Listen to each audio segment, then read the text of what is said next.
John, the door's open. Alex. The neighbors. All right, everybody, listen up. It's my mother's 80th birthday. Leslie asked me yesterday to write something for her, so I apologize if it's not as good as you'd like. If you don't like it, you can get your money back. Yeah. Leslie, thank you for putting this together. You have no idea how hard this was to get my mother here, being that she's scared of traveling on bridges, highways, through toll booths, or up or downstairs. Here, I got a clone. My mother was born in 1943. The average cost of a new home was $3,600. Annual wages per year were $2,000. Cost of a gallon of gas was 15 cents, which was actually expensive for the time. Thank you, Joe Biden.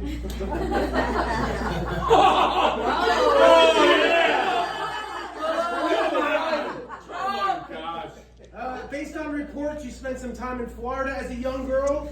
Somehow, my father was okay with this because it was pre-Ron DeSantis.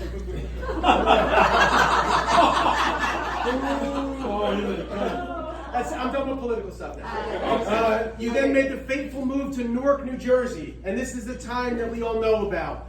This is the storybook romance that we've all heard. It occurred in 1958 when my mother would travel across the city of Newark to frequent Coletta's grocery store, just for the opportunity to see a dashing young store clerk named Joe. In a Romeo and Juliet-like fashion, Sandy went to Barringer and Joe went to Westside, two rival schools at the time. Wow. Ooh. This forbidden romance. Shut the hell up, everybody. This forbidden romance intrigued both of them. Allegedly, when Sandy would go shopping, Joe would check the produce in the store for ripeness and would say things like, "Nice melons." And "Who wants a firm banana?"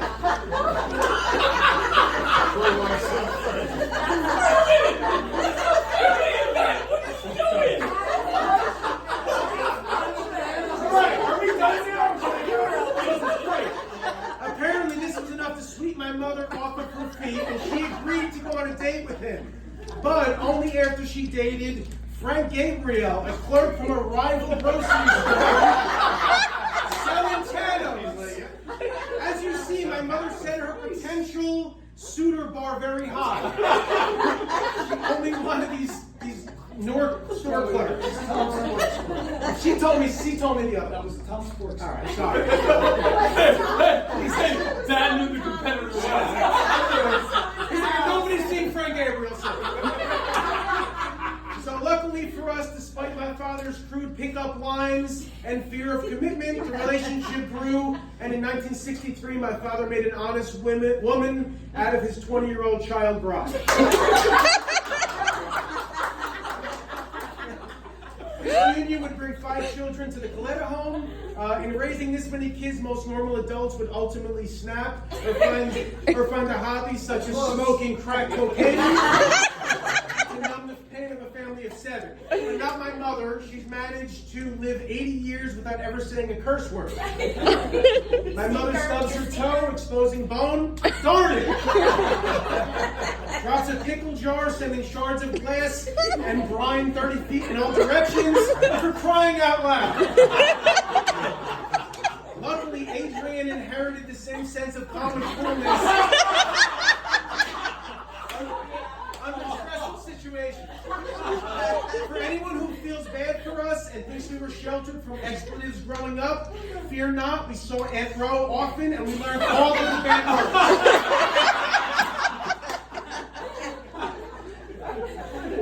You made raising 5 kids look easy.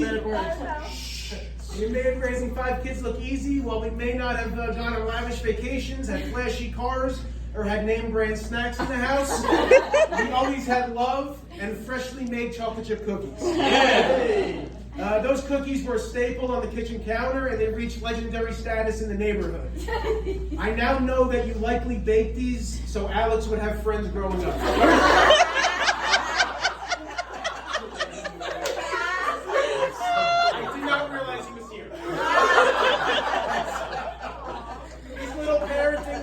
Touches or what made you so special? There was another parenting hack that you specialized. You had 5 kids, and yet you effortlessly pretended that I was not your favorite for almost 47 years. You deserve an award for this performance. And don't worry, I never told the others. Your artistic skills and ability to create something out of nothing is like nothing I've ever seen. From your repurposed furniture to your clothing made from various material scraps, to whipping up a 7-course meal using whatever's in the house, you never cease to amaze me. I remember calling you with help on a Halloween costume, sometime in the late 90s. I was dressing up as a priest. More specifically, it was a pedophile priest. You hated the idea, and you said you wouldn't help me. But within 10 minutes, you not only called me back, but you told me that you had a plush doll that I could use as a bent-over child, attached to the costume. This was the moment I knew I found the right mother. You don't see too many pedophile jokes at an 80-year-old birthday. But I did.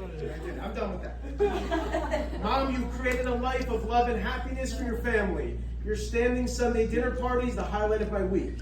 It's a tradition that most families can only wish for, and you make it possible.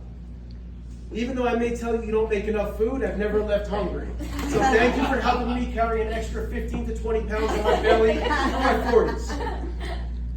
Mom, you've been an amazing role model and resource for your children and grandchildren. You would literally do anything for any one of us, except attend a youth sporting event. And that is the truth. Never. State championships, or whatever it was. No, I'm not going.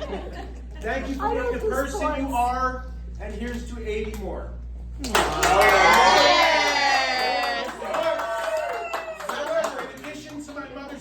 Let's not forget it's also my mother and father's 60th wedding anniversary. Wow. So this remarkable feat is something to be celebrated. I asked my father what the secret was to this relationship longevity. He said it's 100% psychological. She's psycho and he's logical. Please everybody raise a glass to mom. Cheers. Happy birthday. Salud.